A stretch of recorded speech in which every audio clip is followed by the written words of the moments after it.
Welcome to Conversations Live. For more than a decade, we've brought you the best in books, entertainment, and current events. When the movers and shakers of the world have something to say to you, they say it to us first. And now, celebrating 15 years of broadcasting, here's your host, Cyrus Webb. And welcome back, everyone, to Conversations Live. I'm your host, Cyrus Webb. Glad you all could join us once again, whether you're tuning in on the radio dial here in Mississippi at WYAD 94.1 FM. We welcome you all back to our program. Also, those tuning in through online affiliates around the world, we're glad to have all of you with us as well. We're excited to welcome back to our program today author and poet Regina Duggins. If you follow her on social media, you know her as Gina Mocha. We're going to talk to her not only about her new book, Black Coffee, but also what it's been like for her to share her love of words with all of you, as well as her involvement in the community as well. That's one of the great things I love about Regina is that she's active not only, of course, in promoting her work, but also in promoting the work that's taking place in the community around her. We'll talk to her about that and even get her to share a piece from her new book, Black Coffee. Regina, hello to you and welcome back to the program. Good morning. How are you? Hey, doing really good. Glad to have you back on with us. Congratulations to you, Regina, on the new book, Black Coffee. You know, you and I were talking about on Facebook that it was around this time last year that you were on with us talking about your book, Black Magic, and now you're back with the follow-up, Black Coffee. What has it been like for you already, Regina, to see the response to the new book? It's been awesome. I mean, I cannot even just tell you just how much feedback I've gotten, how much exposure I have received, just a lot of kudos, just a lot of love, and I'm just loving it. You know, it's a new turn. I dig a little deeper, and just showing an activist side. So I'm loving it. I'm really loving the opportunity. Right. Well, you know, one thing, even going back to Black Magic, Regina, one of the things that you and I talked about even in that conversation was how you were able to find your voice, it seemed like, when it came to being able to share a bit of yourself through your work and a bit of the world around you. Do you feel as though that confidence is kind of built up even more as you prepared for the release of the new book, Black Coffee? Yes, definitely. This book here, I mean, I'm just impressed by the way it came together.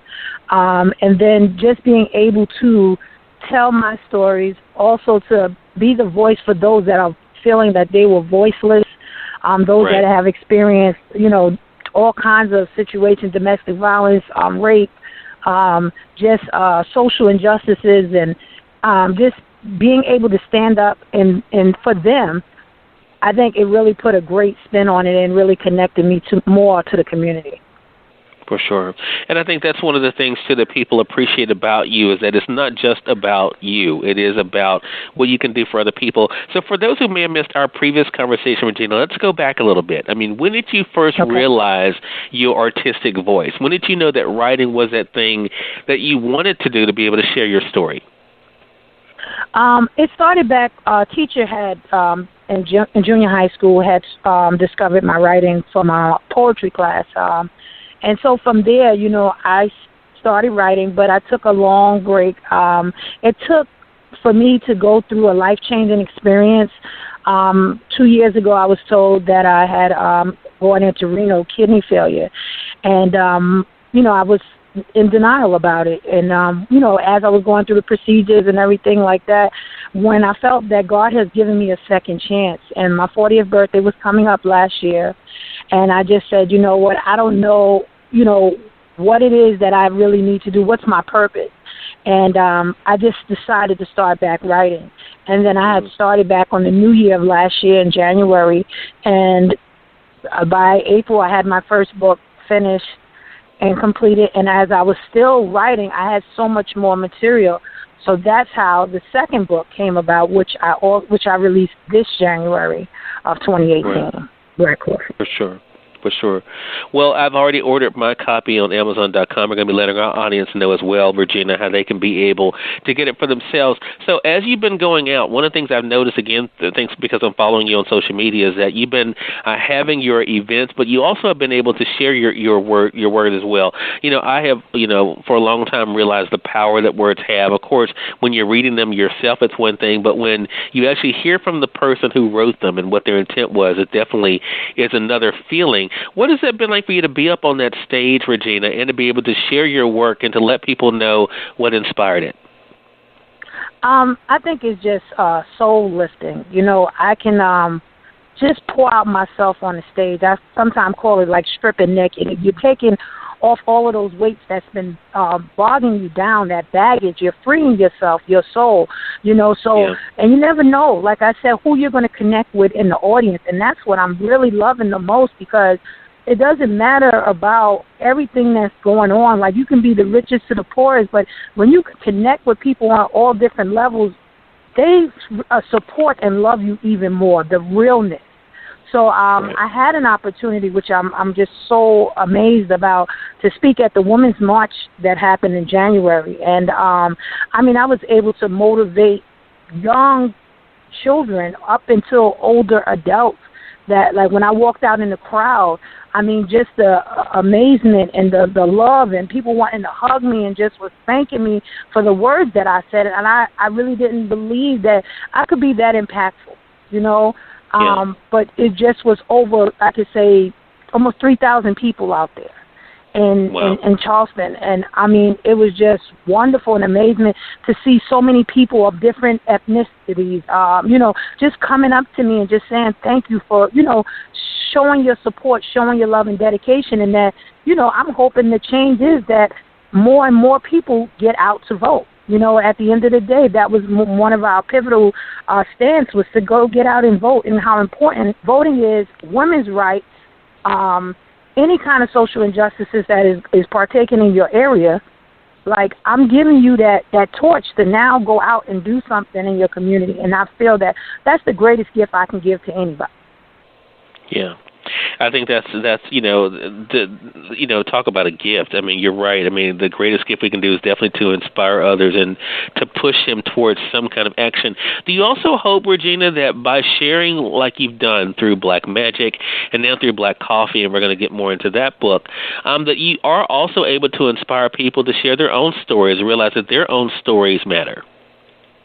Yes, and I've heard from quite a few people who said, I'm going back into writing, or they'll share a piece with me and ask me to critique it. And is there anything that they should do more of? And I said, listen, I can't make your writing. All I can do is tell you, write from the heart, write from what stirs that fire up in you, and that's your best writing.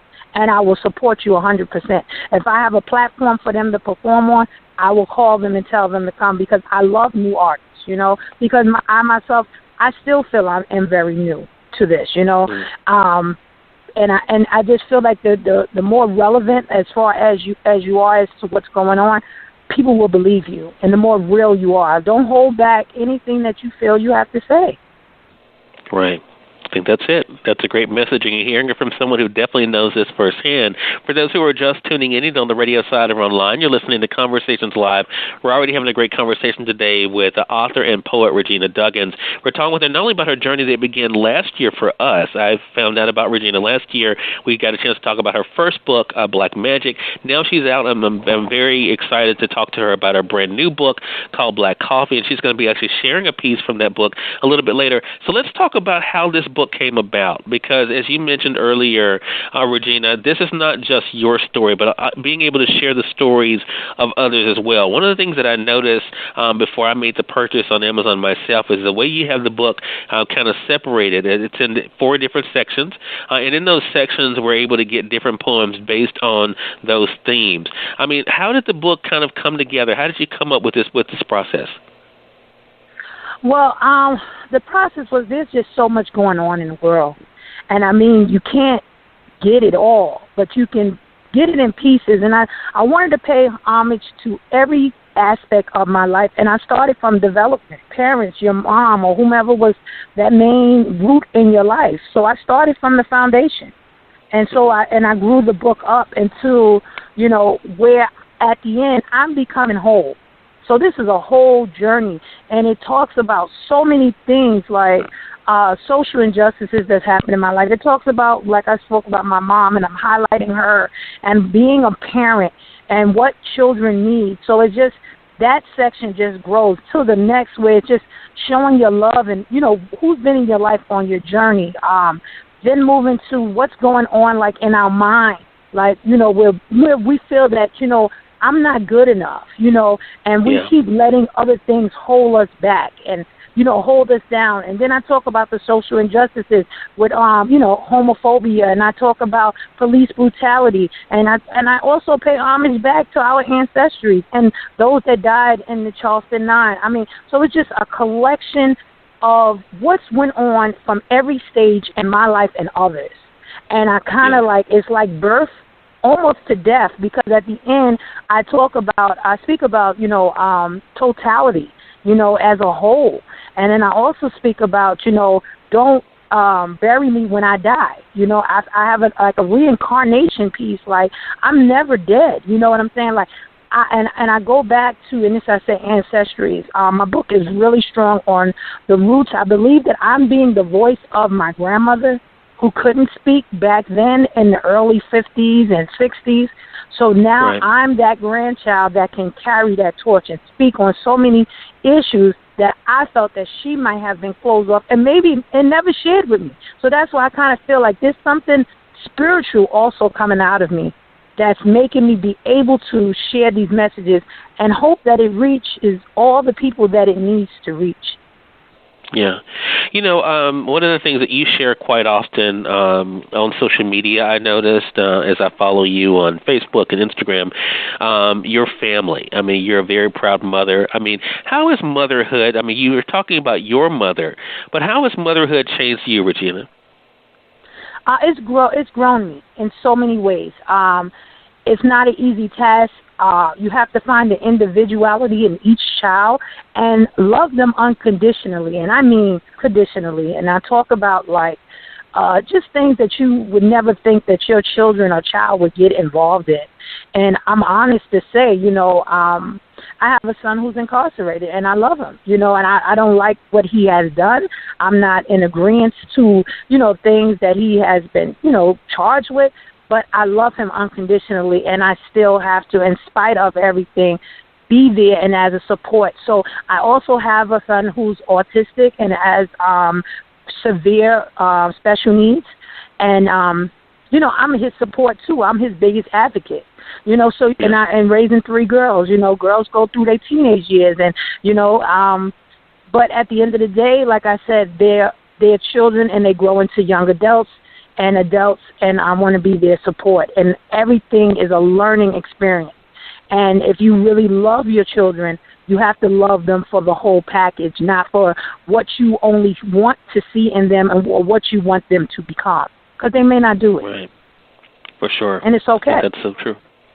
That's right. It's okay. And, it goes to what you were saying earlier. I mean, we all have our own lives to live. The only thing that we can be able to do is to make sure that we are being an example to others. And you never know how that example is going to help other people. I mentioned earlier, Regina, that you had a piece that you wanted to share with us. Tell us a little bit about the piece you're going to be reading.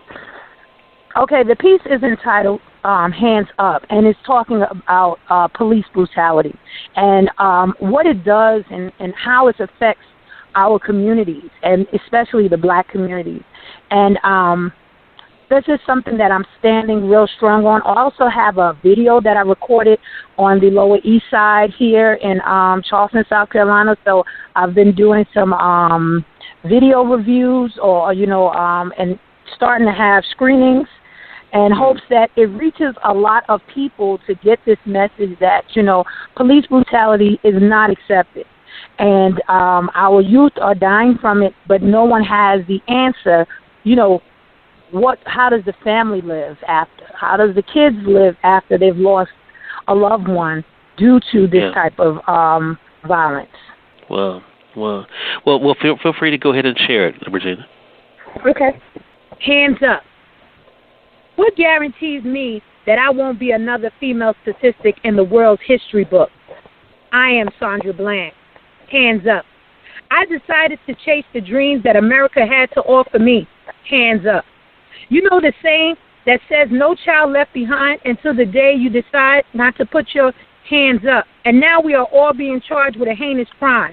Guilty before proven innocent because of the color of our skin.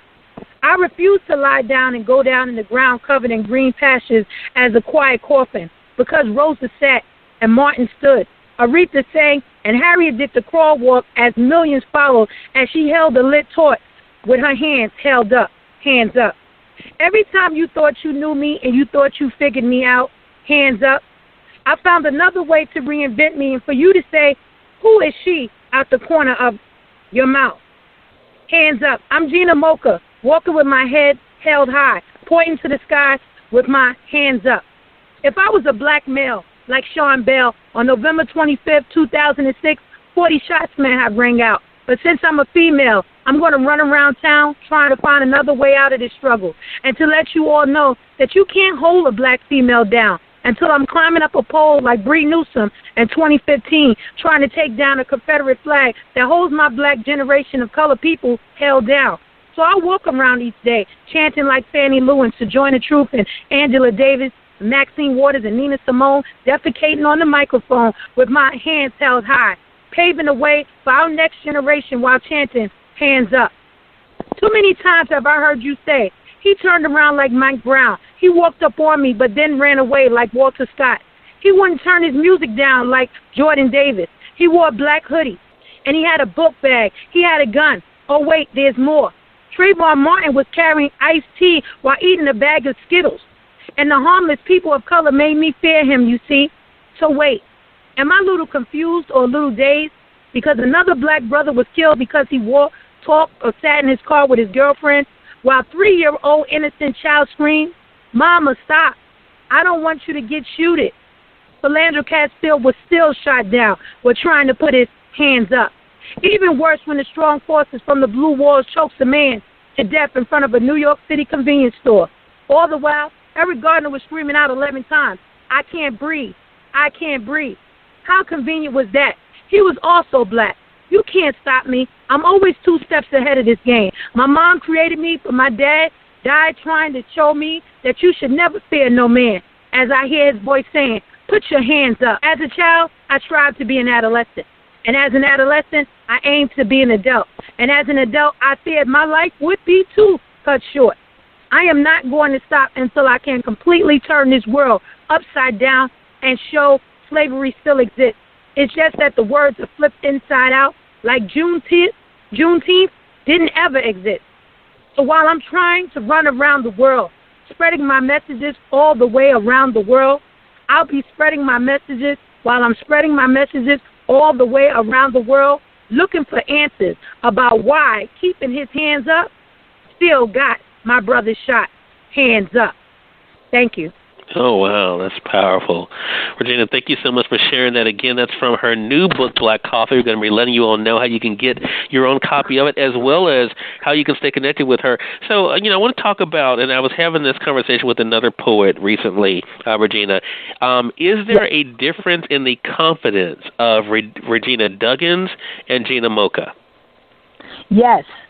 Regina Duggins is the more activist, the socialist, the one that's just carrying that torch for the whole community. Gina Mocha gives you just a beginning taste in the doses of, listen, I can be another person if I have to be. I can transform myself. So that's the 2 sides of it, and I carry both of us together as we walk out on this journey. Gotcha. Well, you know what? I think that is the great thing, too, being able to embrace that and to be able to share that with others. So the fearlessness, listen to a poem like that. Fearlessness definitely comes to mind for me. Where does that confidence come from? I've heard a lot of stories about my dad, and my dad was killed when I was 3 years old. But I heard that, he had a 3rd-grade education. But he was the smartest and the most strongest man that my brother who shared the stories with me and my mom, that he could possibly be. And I guess hearing his stories, it grew that in me. And I'm a survivor, a warrior, I say, of a rape, childhood rape. And just through that gave me strength and the confidence that, nothing can stop me. And as long as I know what my purpose is. So as I quote a lot of time, my purpose is so much greater than my pain. Yeah. And I hope our audience realize that exact same thing, Regina, that our purpose is so much greater than our pain. It's a great way of being able to put that together, and I think it's a great reminder for us all. So as I mentioned, the book Black Coffee is available through our friends at Amazon.com. Make sure you guys go over there and get the print edition for yourself. I asked Regina about the Kindle edition. It's coming soon, so definitely be on the lookout for that. But Regina, let our audience know, how can they stay connected with you and keep up with what's coming up next for you? Okay, you can find me on Facebook as Gina Mocha, Gina, Mocha like the coffee. Regina _Duggins. I'm on Instagram. And then you can get the book on Amazon.com. PayPal also is Regina Duggins 77@gmail.com. But inbox me. However you can possibly, reach me, email me. I just would love to hear from you guys, and however you want to order it. I can also do autographed copies and mail them out. So I'm just waiting for you guys. All right. There you go. She's waiting on you guys. So make sure you all do reach out to Regina. For those joining us online, we will have the link not only, of course, for Amazon, but also how you can stay connected with Regina on Instagram as well. Regina, again, congratulations to you on the new book. So glad we had a chance to chat again, and looking forward to our next conversation together. Thank you so much for having me, Cyrus. It's been a blessing to know you. I know why God has put me in your path, and I just thank him, and I can't thank you enough. Well, look, the pleasure is definitely on mine. Thank you so much for that, and thank you for all that you're doing, Regina, and definitely keep up the great work for sure. Again, everyone, Regina Duggins, Gina Mocha has been our guest once again. Make sure you all get her book, Black Coffee, and I can't forget, get Black Magic as well. That was my introduction to Regina, so you can definitely get that as well. Stay connected with her online to keep up with all the great things that she's doing, not only with her book, but also in the community as well. If you all came in late and missed part of the conversation with Regina, don't worry. Thanks to our online friends, you all can catch the replay right after we go off the air. The link is already available through our social media site, so head over to Facebook.com/Cyrus Webb or go to Twitter.com/Cyrus Webb. If you click on the link there, you can listen to the show completely for free and share with your friends from there too. Until next time, I'm your host, Cyrus Webb, saying as always, enjoy your day, enjoy your life, enjoy your world. Make sure you take out time to enjoy some good music as well as a great book. Thank you all for choosing Conversations Live today. You all make it a great one.